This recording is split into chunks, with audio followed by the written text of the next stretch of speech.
and you're going to learn a lot. Let's put it that way. Thank you so much for being here.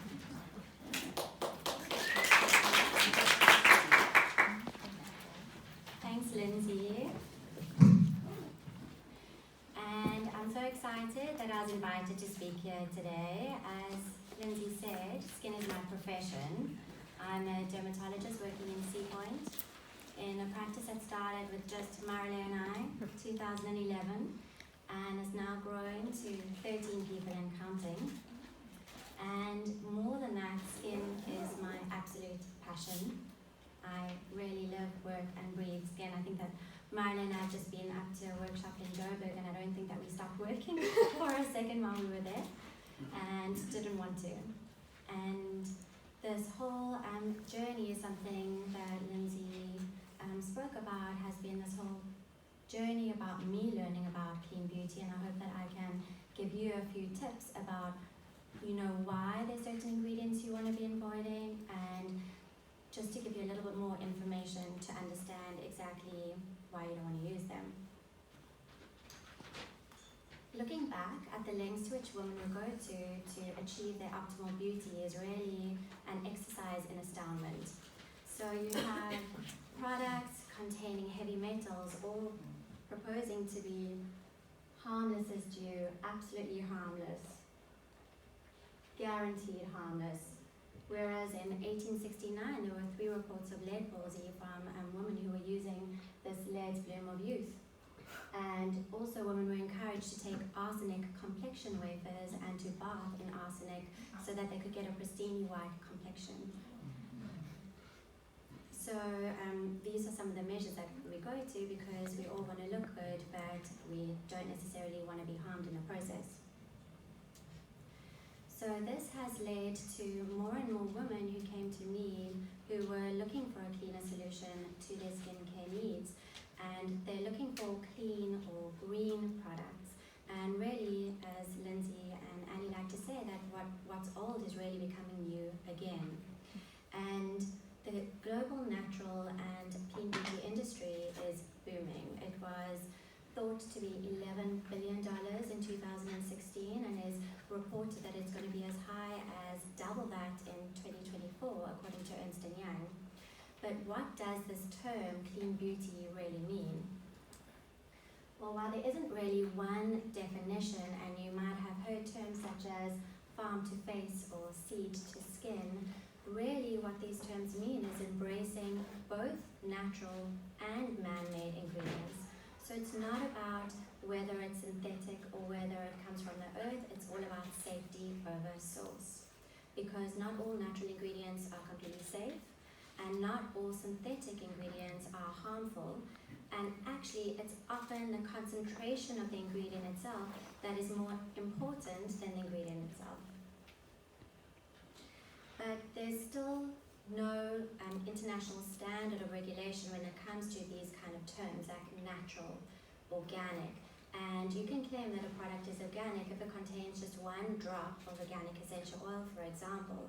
And this has resulted in a lot of greenwashing, and for me this is really the worst kind of advertising when you're claiming that something's better for you when in fact it still contains harmful ingredients.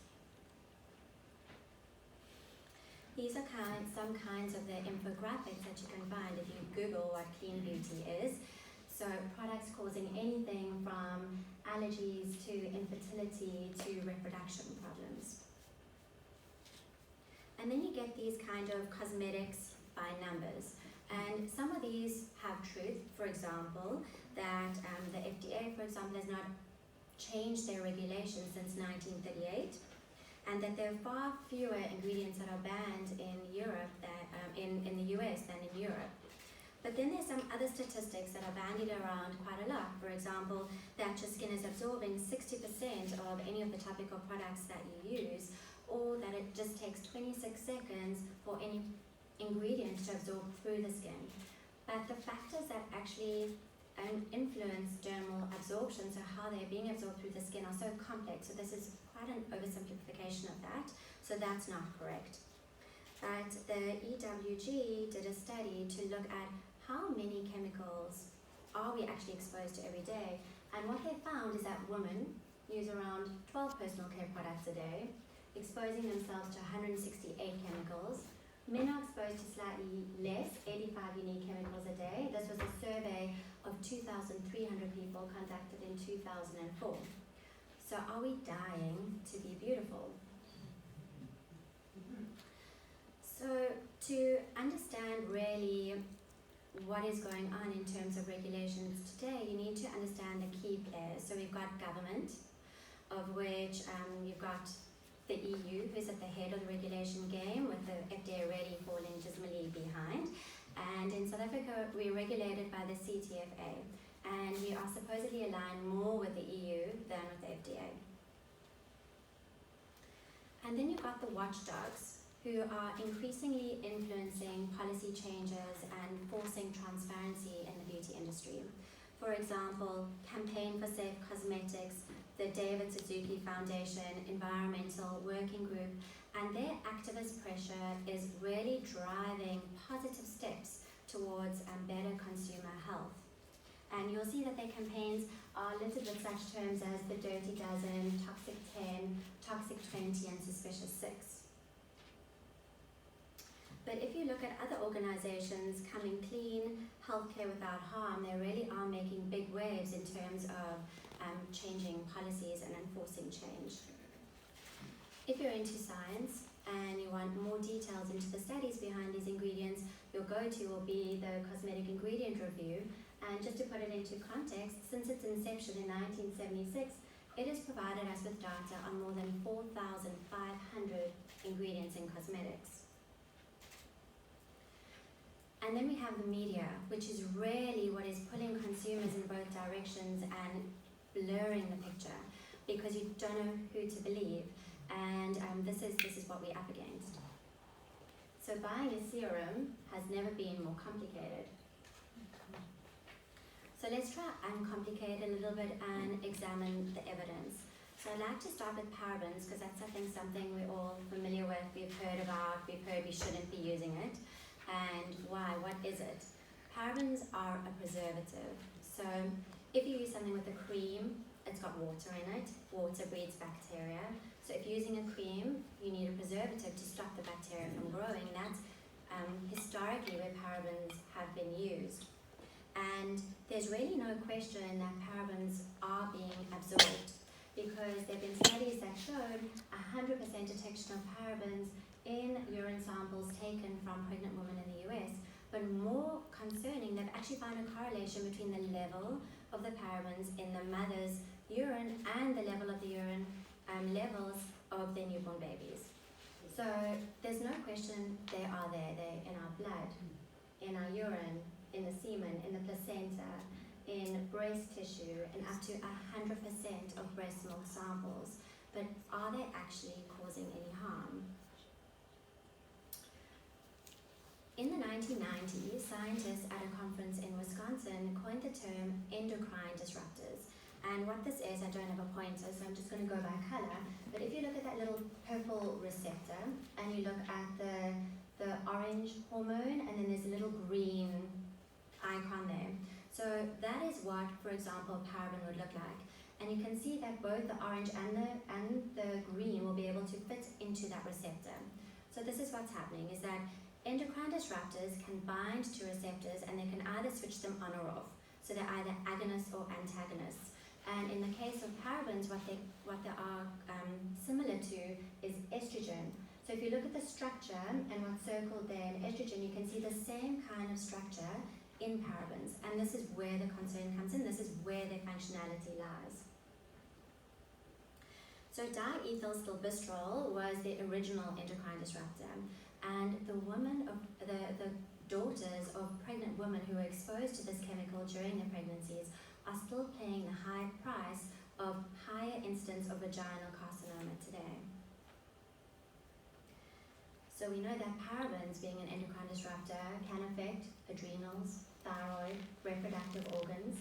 They are also being implicated in this huge pandemic of infertility that we seem to be seeing today. They're affecting sperm. They are also being implicated in polycystic ovarian syndrome, endometriosis, and premature ovarian aging.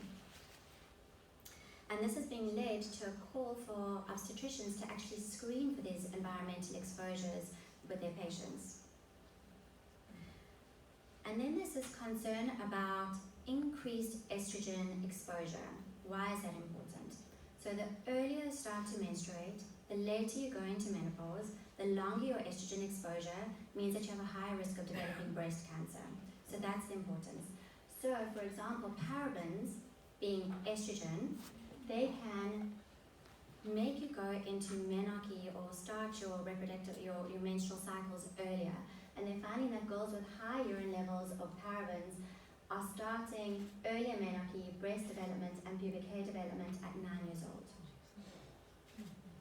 And they're now studying whether they're having a similar effect at pushing out the age of menopause. So all these studies are enough that the World Health Organization have decided that this area is a high research priority for investigation. So the evidence is strong enough that they're starting to realize we need to look more at what's going on with parabens. Philippa Darbre is a researcher who's really dedicated her life to answering the question of why parabens are causing breast cancer and are they causing breast cancer. And she said, okay, so there's an indirect link. We know that they are increasing our estrogen exposure, but is there a more direct link? And she has found out, yes, there is.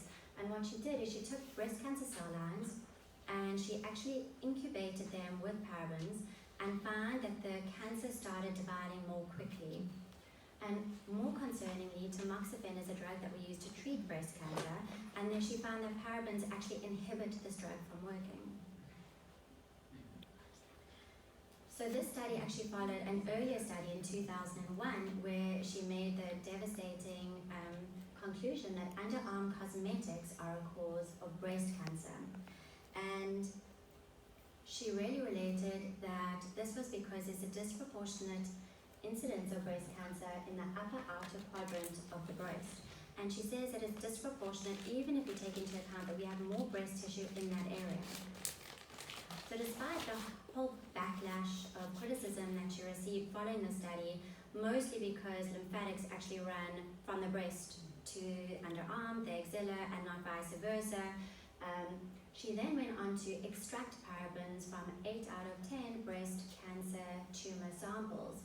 And her findings were then corroborated by a larger study where they found parabens in 158 out of 160 breast cancer samples. The problem is that detection does not mean that it is actually causing the cancer. And that's where we're sitting now. Are these parabens actually there at functionally significant levels? McGrath's another researcher who's very involved in breast cancer research and parabens, and he did a study of 437 breast cancer patients and found that the earlier they started using antiperspirants, so the younger they were developing breast cancer. But despite all these studies showing that parabens are estrogenic and carcinogenic, there's actually an equal wave of research showing the opposite. And this is the problem. And there's such titles as Parabeno Debunked, Who's Afraid of Parabens? Are they a real hazard or is it just a scare story? And I think that what they are saying is if you look at something like the contraceptive pill and the estrogen in the contraceptive pill, really the amount of estrogenic potential that parabens has is so tiny in comparison to synthetic hormones in the area of 10,000 to a million times weaker. So to put it another way, if you look at, consider one estrogen potency unit to be 1 horsepower, the oral contraceptive pill would really be a supertanker. Parabens would be a Magimix or a children's bicycle. And when it comes to McGrath's study, there've always been a lot of criticism to his study too. And still the evidence against parabens continues to mount from studies linking it to asthma, lower mental development index scores, as well as obesity. If you had to ask scientists about the top 10 endocrine disrupting chemicals that they are concerned about, phthalates would be on every single one of their list. They are plasticizers which can leach into our food, as shown by this research article in the New York Times showing chemicals in our macaroni and cheese, which for me is an important article to highlight because it was my personal aha moment when I read this article. But the CDC, or the Center for Disease Control and Prevention, showed that phthalates were found in all of 289 subjects' blood at high levels, and that 20 to 40-year-old women had levels 20 times greater than the mean. So they hypothesized that this is because women in this age group are using more cosmetics, but it wasn't until the Not Too Pretty report released by 3 environmental and humanitarian organizations that it was confirmed. And what they found is that there was a definite link between phthalates and developing all these endocrine disrupting concerns. And for example, in Elizabeth Arden's Red Door perfume, they found diethyl phthalate at a concentration of 3%, which is a very significant concentration. And so we should listen to Britney Spears' Curious perfume, because we should really be curious about what is in our fragrances. Phthalates are used in all fragrances because they help the fragrance to stick to our skin. So if your fragrance is lasting, you must know that's a red flag. And although phthalates have been linked to problems in girls, because it's an anti-androgen, it means it blocks testosterone. So it's an endocrine disruptor that is blocking that receptor. It's actually more the boys who are affected. And they showed studies that women who are exposed to phthalates and while they are pregnant had boys with smaller genitalia, and later in life those same boys had lower sperm counts and also had a high incidence of testicular cancer. There's also been studies showing that breast milk concentration of phthalates were linked to boys with underdeveloped male reproductive systems. So do you dare to wear phthalates? So this brings me to fragrance or perfume, the so-called wolves in sheep's clothing in the cosmetic world. And this is because there is this huge loophole in the Federal Fair Packaging and Labeling Act of 1973, which particularly and explicitly exempts fragrance manufacturers from having to disclose what is in their fragrances. So studies have shown that popular fragrances can contain 14 chemicals on average, including phthalates, which are kind of ubiquitous anyway, as well as nitromusks, which is another potent endocrine disruptor.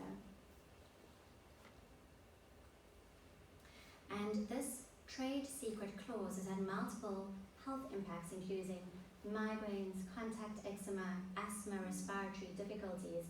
So it's certainly not that sexy. And Dior was not so far off the mark, calling their perfume a hypnotic poison. Although as a dermatologist, this kind of picture, eczema on the neck caused by perfumes, is something I see quite commonly, I wasn't familiar with the studies linking perfumes to neurotoxicity. And in fact, perfume is now being called the smell of autism. This has led to certain fragrance-free policies, with people saying we should be more concerned with indoor pollutants as opposed to outdoor pollutants. And there are about 150 of these policies that have already been implemented worldwide, with multiple national surveys showing that people actually have an overwhelming preference for fragrance-free environments. I find with my patients that this is an area that needs a lot of education, that my patients have an absolute obsession with products needing to foam or lather in order to be effective. So I have to keep on telling them it will still work even if it doesn't foam. They might be swayed from using these surfactants such as sodium lauryl sulfate, sodium lauryl sulfate, if they knew that they could be contaminated depending on the manufacturing process with a known carcinogen, ethylene oxide, or a potential carcinogen, 1,4-dioxide, if they were not vacuum stripped. And in 2007, the EWG found that 22% of 15,000 cosmetic and personal care products potentially contained 1,4-dioxane, which will not remove by vacuum stripping. Also, sodium lauryl sulfate denatures protein, meaning that it destroys your skin's barrier. Certainly not something we want to be doing. Polyethylene glycols, or PEGs, look at the back of most of your creams, you will see this ingredient. It's because it's the base of so many cream formulations. Specifically, Cetamacrogol, Epizone, Epimax, this is the base of those formulations. So the concern with the PEGs are similar to the sodium lauryl sulfates in that they can be contaminated. They're also penetration enhancers and they can actually be toxic to your DNA. Another big concern is that they're big warning labels saying do not apply to damaged skin. So considering we use these products as a backbone of our eczema treatments is particularly concerning. Aside from the fact that petroleum is a non-sustainable resource, it also has its own problems. The first is that it could be contaminated with polycyclic aromatic hydrocarbons, which have been associated with cancer following skin contact over extended periods of time. And in fact, in the EU, it's been classified as a carcinogen. So if you want to use petroleum in the EU, you have to give a full refining history and it has to be labeled carcinogen-free or surgical grade petroleum. You'll see it on the label. Predictably in the US, no such regulations. And mineral oils is one of the first occupational dermatoses that were discovered. So it linked to scrotal carcinoma as well as skin cancer. Despite the fact that as a dermatologist we used to use petroleum, I used to use petroleum quite often as an occlusive barrier, meaning it just sits on the surface of the skin and it helps everything else penetrate more, forms a great barrier over the skin. It's not supposed to be absorbed. And yet studies have shown absorption up to 10 grams in human fat. And this concentration increases with age and is correlated with use of cosmetics. It used to be thought lead in lipsticks was an urban legend, but it's not. The Campaign for Safe Cosmetics found in a study in 2007 that 61% of lipsticks still contained lead. And then the FDA dragged its feet, but then 2 years later they conducted their own study and they actually found lead in 100% of the samples that they tested and at levels 4 times higher than the original campaign study. They then conducted another expanded study in 2010 finding lead in 400 samples, and yet the most frightening thing for me about this is that they have made no steps to remove these products from the shelves. We are also exposed to potential carcinogens in our mascaras in the form of carbon black. This is a color additive that is actually no longer authorized to be used and yet still present in our products. So this group came about because people wanted to remove parabens from their products. So they had to come up with another type of preservative. And this is what resulted: formaldehyde releasing preservatives, which obviously not good. We're all aware of the dangers of formaldehyde in our Brazilian straightening treatments, for example. Been linked in 2009 with leukemia, and in 2014 formaldehyde was found not only to cause cancer, but to also speed up the growth of cancer if it is already there.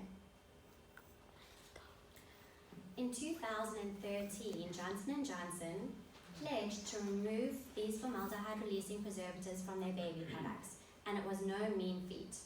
They had to look at 2,500 raw ingredients, they had to do 18 versions of each product, and then they released it to 74,000 consumers to make sure that they hadn't ruined one of the brand's most iconic products. And I think that the formula that they came up with isn't much actually better than the original formula. What did they do? They took out quaternium-15, that's a formaldehyde-releasing preservative, and this is the new formula. So you can see the pegs, you can see fragrance, and another product, phenoxyethanol, which is also problematic. And I think that this whole exercise really highlights what the clean beauty industry is up against. It takes huge expense, huge manpower to try and reformulate these products. But as a dermatologist, we have a saying that we live by when it comes to a lesion we're worried about or a mole we're worried about. It's if in doubt, cut it out. And I think that the same rules should really be applying to our products. If we are not sure about an ingredient, they do not need to be there. Johnson & Johnson's were in the headlines again in 2016 and 2017. This time, the proposed theory of liability was that their talc powder was contaminated with asbestos and was being linked to ovarian cancer and mesothelioma. And the most frightening thing to come out of this whole expose, if you like, was that the Johnson & Johnson were alerted in the 1970s, and there are actual corporate memos that show this, that the mines that they were using in Vermont and in Italy were known known to be contaminated with asbestos, and yet they continue to use the same formulations from the same suppliers, despite the fact that many other manufacturing companies had switched to cornstarch. They ended up paying $4.7 billion in damages and settlements. Okay, so now onto one of the most controversial ingredients in the cosmetics industry today, and that's sunscreen. And because this is a product that is critical, as a dermatologist I'll never say it's not critical, it's critical, and we're applying it to large body surface areas in a thick layer, and we're reapplying it frequently, it's extremely important to know that the ingredients that we're using are completely safe. So let's start with the environment. In July 2018, Hawaii became the first US state to ban sunscreens containing oxybenzone and octinoxate from their stores, and they're followed closely by Key West in Florida.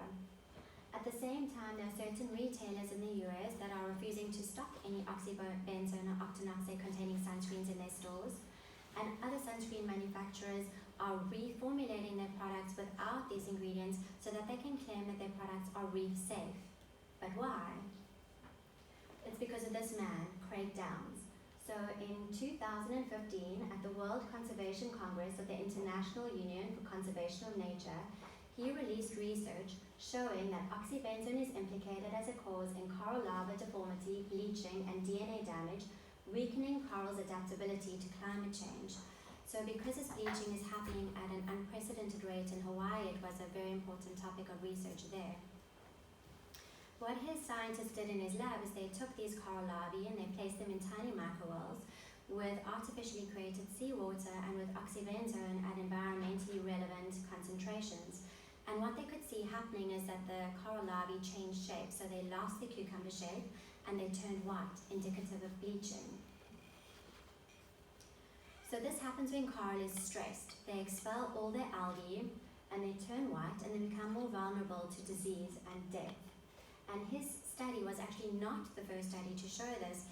He bolstered the findings of an Italian study in 2008, and there have been multiple other studies subsequently which have had the same findings. So if you keep in mind, 25% of sunscreen is washed off within 20 minutes of swimming, releasing 6,000 tons of sunscreen into the oceans every year. And the coral reefs, which is the so-called rainforests of the ocean, and an unbelievably important ecosystem, which is already under stress, is home to 25% of all marine species. You can understand why this is a very, very important topic. And the oxybenzone causing the coral bleaching is there at environmentally relevant levels, and studies have shown that the lowest concentration causing coral toxicity is at its low as 62 parts per trillion. So to put that into perspective, it is a single drop of water in 6.5 Olympic-sized swimming pools. So if we go back to this graphic and we look at Trunk Bay in the US Virgin Islands, for example, the oxybenzone concentration measured there is 1.4 parts per million. So this is much, much, much higher than that lowest level that they found in the first study. And what's also interesting is they are finding oxybenzone as far away as in the Antarctic, meaning that the water currents are dispersing oxybenzone way far than when they're being deposited. Oxybenzone can damage marine organisms in multiple ways, and we're not going to go through them in all detail, but I just wanted to bring attention to this one concept of bioaccumulation, and that is when, in this context, the chemical becomes more concentrated in the organism than in the surrounding environment. So the oxybenzone levels are higher in the fish than they are in the surrounding water. And then another process is happening called biomagnification, and that's when a chemical becomes more concentrated and detrimental as you move higher up the food chain. Some may say that that serves us right. And if you look at the extent of the studies showing how these chemical filters are damaging not only coral but multiple other marine organisms, you really feel like Alice falling down the rabbit hole. So So just as there's a lot of evidence around oxybenzone damaging coral, there's a huge amount of research showing that in exposure environments which more closely reflect what's happening in a native coral reef, that in fact they're not really causing that much harm.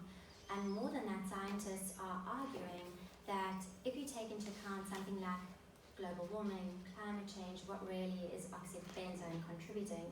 But you've just got to keep in mind, this is already a system that is stressed, so we don't want to stress it any further. But certainly, warmer oceans, rising water levels, acidification, overfishing, pollution are still the primary causes of coral bleaching. Mark Eating, who's an oceanographer, he compares damage to the coral reefs by oxybenzone as death by 1,000 cuts, whereas climate change has been more like a nuclear blast. But again, chemical filters in sunscreens are an incremental stressor in a system that is already stressed beyond its capacity. So while there's very little we can do about global warming, personally, there's a lot we can do about the chemicals that we are choosing to put into our skin. When it comes to human safety, the same issue around endocrine disruption comes up again. And looking again at the formula, you can see that same benzophenone group, which is on the end that's been circled, that is similar to estrogen. So if you look here, oxybenzone has the highest hazard score, 8 out of 10 on the environmental working group, and octinoxate following shortly behind. And this is because it is found in 100% of blood serum levels, urine levels, 85% of breast milk samples as found by a Swiss study, and has been associated with infertility, pregnancy, and birth outcomes. It has been shown to reduce testosterone levels in boys. Oxybenzone and octinoxate again can initiate, start, and promote breast cancer, and octinoxate has been shown to affect the thyroid axis. It has also been linked to neurotoxicity. UV filters with moderate toxicity concerns, homosalate, octosalate, octocrylene, and then the better ones, the safer ones, are the physical filters, zinc oxide, titanium dioxide, avobenzone, and then some of the safer, newer European filters, which is Tinosorb and Mextrol XL. So those are the ones you want to be looking for at the back of your sunscreen labels. The problem with the chemical filters is that they need others to stabilize them, so you won't ever find these on their own. You've also got to be aware that you don't only look at the filters, you've got to look at the inactive ingredients in sunscreens, which make up 50 to 70% of a sunscreen. And the other ingredient, apart from the ones I've mentioned, to look out for, particularly in sunscreen, is methyl isothiazolinone, because it was given the very dubious honor in 2013 as being voted allergen of the year. Retinol palmitate, which is vitamin A of Environ fame, has also come under fire because it's been shown in research to speed up the development of tumors in hairless mouse exposed to UV. So definitely not a product you want to be using during the daytime. So what are our alternatives? The physical filters, they really just sit on the surface of the skin and they act as a shield. They're reflecting the UV rays off the skin, and that's what we should be going for. And what's nice about the physical filters is if you look at zinc oxide, it's got very broad spectrum protection. We need to be protected across the whole of the UV spectrum apart from UVC, including the new kids on the block, which are visible light and blue light coming from our computer screens and from our cell phones. But they're not without their problems.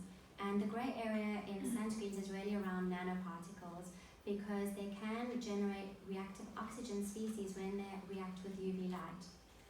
But what's been shown is that thankfully our skin can handle this. We have our own antioxidants which can convert this into something safer. They remain localized to the top of the skin, but the one thing that you need to watch out for with the physical filters is they cannot be used in aerosol form. They are a carcinogen if they are inhaled. This obviously has implications in the workplace when it comes to formulation and packaging, as well as when it comes to consumer use. And keeping in mind that 50,000 tons of nano titanium dioxide was produced in 2010, and yet there's been no assessment of worker risks or environmental outcomes yet. So what is clear is that clear regulations around sunscreen need to be made, but there are actually no clear international standards, and this is what makes it so very difficult. Different countries have different classifications of what a sunscreen is, from a medicine to over-the-counter to a cosmetic. Different permitted UV filters, so in Europe there are more filters available. Different concentrations of filters allowed in the different countries, different systems of calculating SPF, and different systems of calculating UVA. So it's an absolute jungle when it comes to sunscreens. And I wanted to just diverse here quickly, because I know that time is of an issue, just because for me, when it comes to any ingredient, safety is always safety first, but there's also the yin and the yang of safety and efficacy. And in sunscreen, this is the most important. It's got to be safe, but it has to be effective. And in 2011, you can see the FDA set a rule in the US really highlighting that not all sunscreens are created equal. So they set these very weak UVA protection rules, enabling nearly every product to achieve a passing grade, allowing the products to advertise that they are broad spectrum. But it's really not good enough. Brian Diffie conducted a research showing that over a 2-week holiday using these suboptimal sunscreens resulted in a fair skin tourist preventing sunburn, so it's protecting against UVB. You're not getting burnt, but the UVA is getting through. So they're receiving the equivalent UVA as visiting a sunbed 10 times for 8-minute sessions, meaning that US residents transmit on average 3 times as much UV energy to the skin compared to the same products in Europe. Thankfully, we've got these amazing people such as Dianne Feinstein, and they're really advocating policy change, and she is leading the way, I think, for all the senators. So where are we in South Africa? South Africa, we're regulated by the CTFA. It's our watchdog. It's really a watchdog with our teeth, and its board is dominated by industry players. But thankfully, in 2017, new draft regulations were submitted for industry comment, and we're quite anxiously awaiting this act to be passed. This will mean we're going to have much stricter regulations. We're going to be completely aligned with the EU, which will set high standards for locally manufactured cosmetics. In terms of efficacy, this study caused alarm. It was a story broken by Newsweek, where they showed that Cancer conducted a study using a laboratory called Future Cosmetics. So they tested 10% sample of our 357 local sunscreens, and they found 56% of them to be suboptimal. One broke down completely within 2 hours, and all of them broke down, giving no protection within from a few minutes to an hour of applying the sunscreen. And they came up well short of the EU standards at the time. And this was really the pivotal point in South Africa, where we had to relook at our sunscreens and our regulations, and thankfully we had Cancer to look at these changes. And so what Cancer did is they gave a 2013 deadline for manufacturers to reformulate or lose their Cancer endorsement. So keeping in mind, it costs 40,000 Rand each time you test one product. It's not a cheap exercise. But now, if you see this Cancer SunSmart Choice seal, you know that they've been tested to the EU standards and are safer in terms of their protection, at least. Because when it comes to safety of ingredients, that was only really addressed last year in December, where the Sunday Times released this article looking at the actual safety of the sunscreen ingredients and their concentrations. So they did a snapshot of our 8 top-selling sunscreens in South Africa, and they found that even though all of them contained oxybenzone, octocrylene, and octinoxate, that only 2 brands had caution labels. By law, they're supposed to say what is in them, concentrations in them, and not one brand listed the concentration and the percentage of the ingredients. And also, despite the fact that certain brands had said that they were oxybenzone free since 2016, the Sunday Times still found stock on the shelves containing oxybenzone, and so they weren't enforcing the removal of old stock from the shelves 2 years later. One manufacturer told the Sunday Times that the percentage of ingredients were not disclosed on the packaging because it was proprietary and confidential. But thankfully, Cancer then stepped up to the plate and they said, stop using oxybenzone by December 18, January 19, or lose your endorsement. But they still have not removed the old stock from the shelves. So in the US, sunscreen is a hot topic at the moment, and this is a study which lit the fuse. Historically, the FDA relied on sunscreen manufacturers to provide the safety data on ingredients, which is not the safest thing to do. But with newer formulations containing so many ingredients at high concentrations, they formed an independent non-prescription drugs advisory committee, and they said that we needed a maximum usage trial on these ingredients. And so what they did is they looked at 4 common sunscreens in the US, and they wanted to see how are these ingredients being absorbed, how much systemic absorption is there. So what they did is they had 24 participants, they locked them away, and they applied sunscreen to them 4 times a day to 75% of their body surface area over 4 days, and they collected 30 blood samples over 7 days from each subject. And then they looked at the threshold for toxicological concern and whether these ingredients actually reached it. And what they found is they reached them pretty quickly. Within 6 hours of applying avobenzone and octocrylene, and within 2 hours of applying oxybenzone, they reached the threshold of toxicological concern. And what is even more worrying is that the concentration continued to increase over time. This is bioaccumulation. It's a drug accumulating in your body, and your body has a really tough time getting rid of it. And the maximum oxybenzone concentrations were frankly terrifying.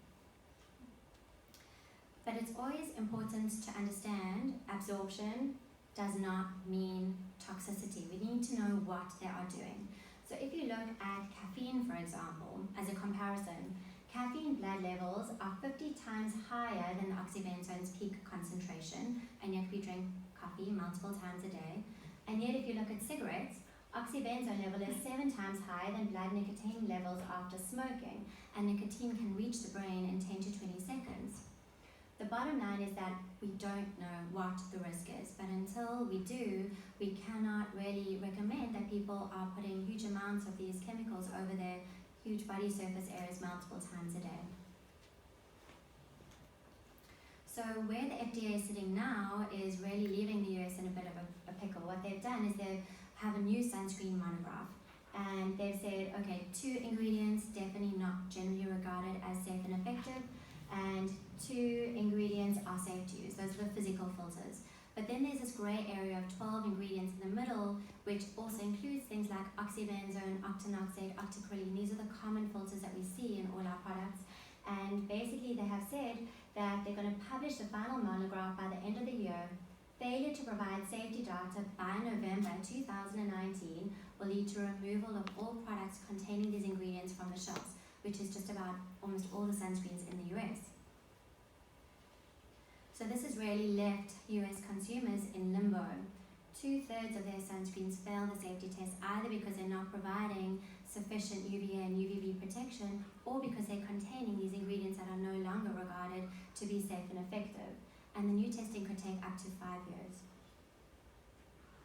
This has highlighted the need to look for alternatives and really escalated the importance of looking at cosmetic ingredient safety.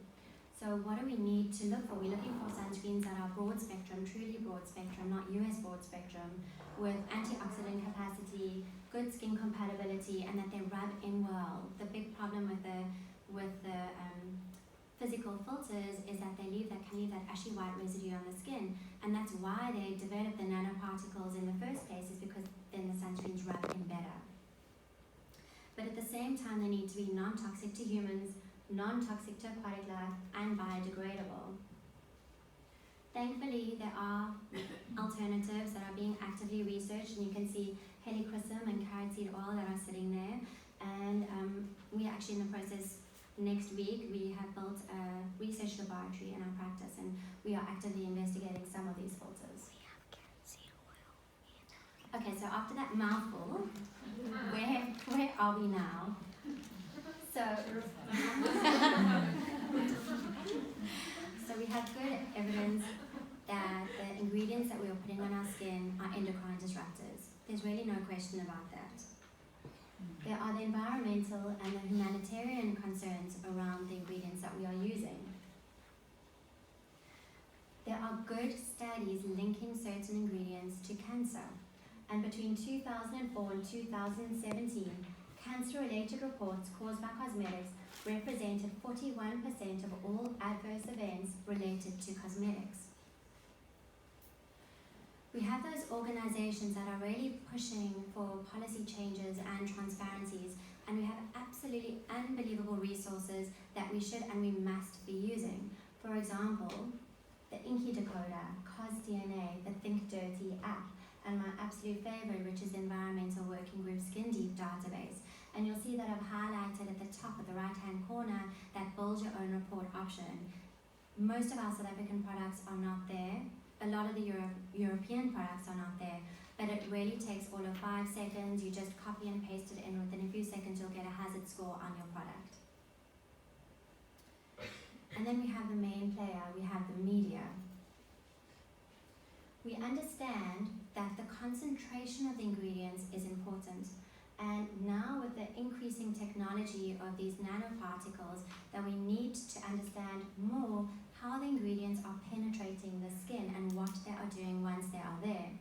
We also have to be cognizant of bioaccumulation because we're not just using one product. We're using multiple products. We're exposed to ingredients across the board. Plus there are exposures outside of cosmetics that we are exposed to. But is it a case of really trying to do something about your body's toxic burden, or just being fatalistic that there must be something worse?